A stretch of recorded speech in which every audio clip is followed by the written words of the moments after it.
Quand on apprend qu'on souffre de sclérose en plaques, on se demande, vais-je en parler à mes proches? Comment vont-ils réagir? Certaines personnes ne souhaitent pas en parler parce que elles ont peur qu'on les prenne avec pitié, qu'on les prenne en pitié. Elles ont pas, non, ça ne regarde personne, je n'en parlerai pas. Et puis d'autres personnes comme moi qui ont souvent finalement parlé des poussées qu'elles avaient eues, mais sans savoir que c'était des poussées. Ben, quand elles savent enfin que c'est la sclérose en plaques, elles ont qu'une seule envie, c'est vite de dire à tout le monde, écoutez, ce que j'avais, c'était pas faux, j'avais vraiment quelque chose, ça s'appelle la sclérose en plaques. On vient enfin de me trouver le bon diagnostic. Moi, la réaction que j'ai eue, c'était de vouloir en parler à mes proches. Et même avant d'avoir le bon diagnostic, un mois avant, j'étais là en disant, je suspecte une sclérose en plaques. Certaines personnes me disaient, mais non, c'est pas ça une sclérose en plaques. Voilà. Donc moi, ça a été la réaction que j'ai eue, c'était de le dire. Mais d'autres personnes, je sais, qui ne souhaitent pas en parler. Il y a même des personnes qui, elles, au travail, veulent le cacher. Alors, c'est possible pendant un temps, mais quand ça se voit, on finit par plus pouvoir le cacher. Et puis moi, enfin, après, chacun fait comme il veut, hein, mais je déconseillerais enfin, cacher, on n'a pas de la honte à avoir. Et puis, c'est vrai, on ne sait pas comment va réagir les personnes en face.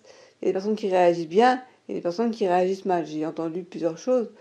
Et puis il y en a qui s'en fichent en fait, qui réagissent pas du tout. C'est pas mon problème en gros, hein. Alors bon, on a des fois des personnes proches qui sont bienveillantes.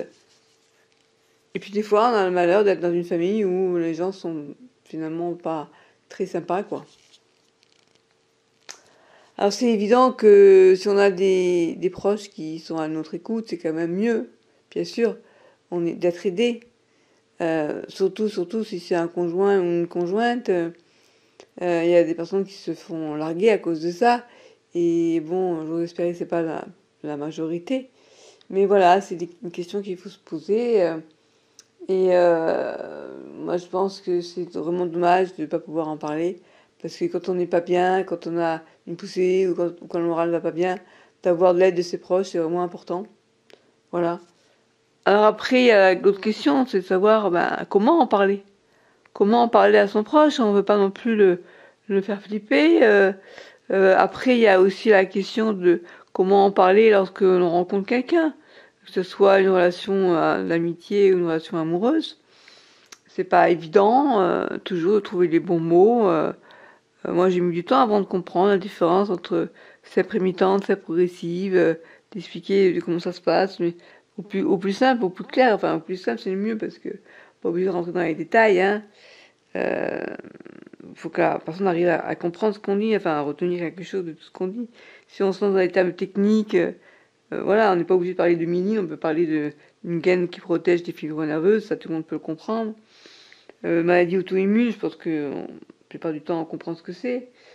Voilà, donc c'est vrai que parler à l'entourage, c'est pas évident. Alors à l'entourage, il y a les proches, les très proches, la famille, donc la mère, le père, le frère, la sœur, le conjoint, la conjointe, les enfants. Comment parler aux enfants de sclérose en plaques, ça. Si vous voulez, je ferai une vidéo spéciale sur le sujet.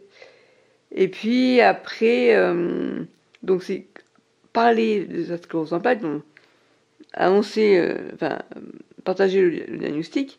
Puis après, il y a au quotidien comment on se sent. Est-ce que il y a certaines personnes qui n'osent pas dire leur ressenti parce qu'on va leur reprocher d'en parler trop. Enfin, ouais, arrête de t'écouter, c'est bon. Comme si c'est parce qu'on s'écoute trop qu'on n'est pas bien, quoi. Ben non. Et dans la sclérose en plaques, il vaut mieux s'écouter parce que personne ne fera à notre place. Et surtout, c'est bien de repérer un signe avant-coureur avant que ça s'aggrave, quoi. Il vaut mieux prendre une poussée plus tôt possible.